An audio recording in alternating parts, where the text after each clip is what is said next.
नाज़रीन, काज़ी फ़ाइज़ ईसा मुल्क जे 29 chief justice तौर हलफ खणी वरितो। ऐवान सदर में हलफ बरदारी तकरीब थी। सदर doctor Arif Alvi chief justice के हलफ खणायो।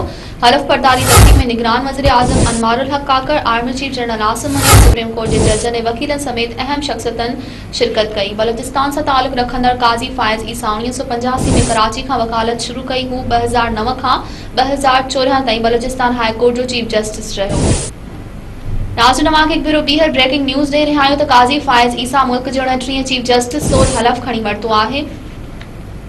ऐवान सदर में हलफ बरदारी तकरीब थी। सदर doctor Arif Alvi chief justice के हलफ खणायो। हलफ बरदारी तकरीब में निगरान वज़ीर आज़म Anwarul Haq Kakar, army chief general Asim Munir, supreme court के जजन ऐं वकीलन समेत अहम शख्सियतन जी शिरकत कई। बलोचिस्तान से ताल्लुक़ रखंदड़ काज़ी फ़ाइज़ ईसा 1985 में कराची का वकालत शुरू कई। हू 2009 खां 2014 ताईं बलोचिस्तान हाई कोर्ट जो चीफ जस्टिस रहियो।